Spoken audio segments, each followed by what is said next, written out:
And when I started making these YouTube videos, really not that long ago, I was using a cheap Sony point-and-shoot camera, and this is the camera that I'm recording this with now. And I get frustrated pretty quickly because there were things that I couldn't do with that camera, and I wasn't totally happy with the output that I got from it. Two problems. One was I couldn't plug in an external microphone, and the mic in the Sony camera, which it wasn't bad, but I wanted better. I wanted better audio, and also I couldn't control focus very well, so there was no manual focus. It was all automatic. So the first step was I bought this camera. It's a Nikon D5100. The 5200 I think is the current model that has replaced this now, and so I got this at a steep discount, and I'm pretty happy with it. It's got the lens is not that great. It's the stock lens that came with it, but it's really fine for what I'm doing. It's got manual and automatic focus, so you can control that. It's got an audio input jack on the side right here, so you can plug in an external microphone. And that was my other big requirement. It shoots 1080p video and does other things as well. Actually works well as a camera. Well, so I used this for a while. I think this is what I recorded the first 3D printer video with. And so this was the first microphone that I tried using with this camera. I borrowed a friend's, and then I bought this one from Amazon. I think it was about $150. I'll put the links in the description so you can see up close. It's a powered microphone. It's got a 9-volt battery in here, and there's several settings that you can control inside the battery compartment about the signal level, and then it's got a switch here for a wind cut filter, and it's got very good vibration isolation from the camera body. Mounts on the hot shoe on the camera, and this plugs into the audio input. Well, so this was pretty good, and I was happy with this. I don't know if you saw the video that I made at the Laguna Seca racetrack a few months ago. I was using this microphone on this camera for that, and that didn't work very well. I kind of underestimated how loud the race cars would be, and I was what, maybe 15 feet away from the camera. You couldn't hear a word that I said, so I had to overdub the audio on that. And so I started wanting a wireless mic, a lavalier mic.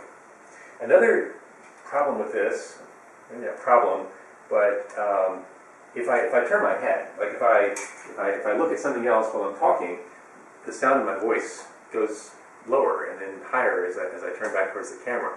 So having a lavalier mic would eliminate that problem because it would turn with me. So finally, after shopping around quite a bit, reading a lot of reviews and looking at Amazon and other places, I bought this way too expensive Sennheiser wireless mic set, ENG set. It's the EW112P. I'll put links on the description. I'm very happy with this so far. This was about $600, and I think it's probably worth it. It has two parts. It's got a transmitter and a receiver. The receiver fits on the camera, also on the hot shoe, and then it's got this wire that plugs into the audio input on the camera. It takes two AA batteries in the sender and the receiver, you can see, and it's got a little LCD display here that you can set the frequency, and you can change the signal level. It's got a whole menu full of settings. And that was one of the things we found, that we had to turn the signal level down a little bit because it was too loud, and it was peaking on the camera sound.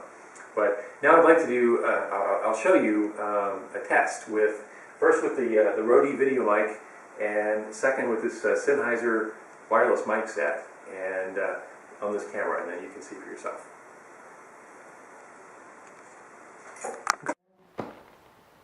Okay. This is a test with the Sennheiser wireless mic set. You can see I've got the lavalier mic clipped on my shirt right here, and I have the body pack on my belt on the back. And you can also see that when I turn my back to the camera, you can still hear me clearly, I hope. And when I turn to face the camera, my voice level stays the same. This is the mic set box, and it was very thorough. I was very impressed with this, the build quality, just everything about this wireless mic set. Came with a really big operating manual and a couple of accessories. It's got an XLR, whatever you call these cable adapters, so you can use it with a that kind of audio cable. So that's the Sennheiser set. Now let's try the Rode video mic.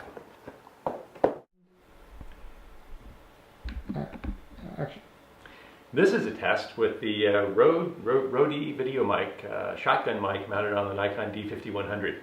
I think the level of my voice will probably go down as I turn away from the camera, and then go up as I face the camera again.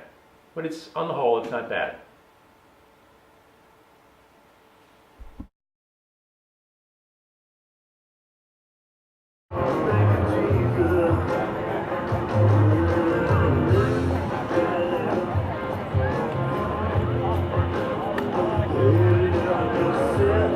Okay, 1, 2, 3. I'm at the Levitt Shell in Memphis. This is the old Overton Park Shell where Elvis Presley played. And I'm testing the Sennheiser wireless mic set. This is the transmitter, and the receiver is on top of the camera, all the way at the back of the audience area. And hopefully, there's a lot of ambient noise here, but hopefully you're hearing the sound of my voice clearly, despite all of this ambient noise and kids screaming and speakers playing music and all that. So if we try this with the shotgun mic, I don't think it's going to work as well. Okay.